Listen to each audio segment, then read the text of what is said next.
la quatrième dimension. Alors la 4D, c'est bien sûr en toute logique mathématique entre la 3D et la 5D. La 3D c'est la matérialité, se concentrer complètement sur ce qui est matériel, toujours avoir le dernier appareil high-tech, le dernier vêtement à la mode, etc. etc. etc. C'est l'apparence, la matière. Depuis 100 ans, Einstein nous a démontré mathématiquement, scientifiquement, maintenant avec l'électricité nucléaire, que la matière est d'énergie en mouvement. Donc ça c'est la 4D, c'est le monde des défunts, tous ceux qui n'ont pas compris qu'ils sont désincarnés, qui errent, les âmes errantes, toutes les entités invisibles qui sont entre deux plans. Je ne vous parle pas du bas astral parce que c'est invisible aussi, mais c'est malveillant, donc c'est différent. Enfin, malveillant, c'est comme ça qu'ils se nourrissent. Ils se nourrissent de nos énergies négatives, de nos émotions fortes. Donc voilà. De notre point de vue d'humain, c'est malveillant. Et puis la 4D, pour accéder à la 4D, il faut déjà se dématérialiser dans le sens où on se détache de l'importance que la matière a sur nous. Voilà, on se détache du regard des autres, du qu'en dira-t-on. Et ensuite, dans l'autre sens, ça c'est de la 3D à la 4D, et de la 4D à la 5D, bah, il faut apprendre, c'est dans l'acceptation de chaque instant qu'on arrive à l'amour de ce qu'on vit à chaque instant.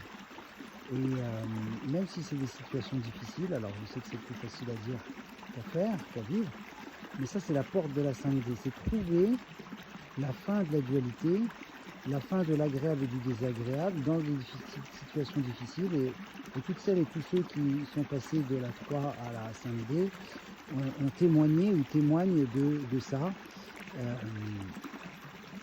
La transmutation, l'alchimisation,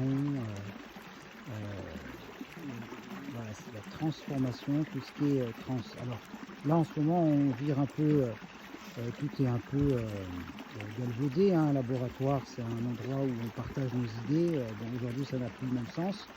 L'énergie, bah, c'est l'énergie vitale, l'énergie des arbres. Je viens de traverser une petite forêt de hêtres, j'ai ressenti leur énergie et beaucoup d'amour.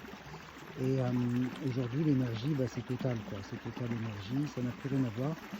Et bien pour le trans, ça n'a plus rien à voir. Aujourd'hui on est dans le transhumanisme, alors qu'il s'agit plutôt de transmuter le mental, toute l'énergie qui active la tête, les fausses croyances, en énergie du cœur, au service de la vie, et en appréciation de la vie, en gratitude de la vie.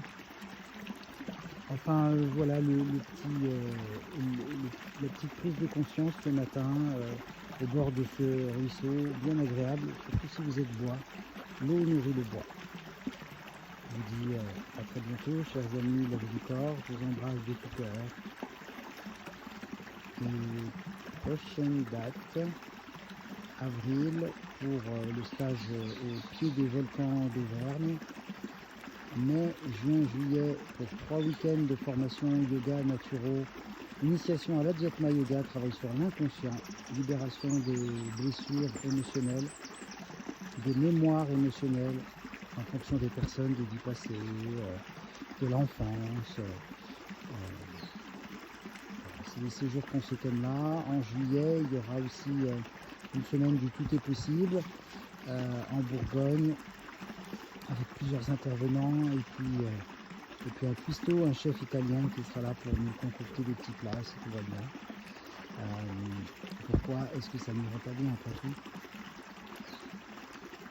En tout cas, je vous embrasse de tout cœur et je vous dis à très bientôt.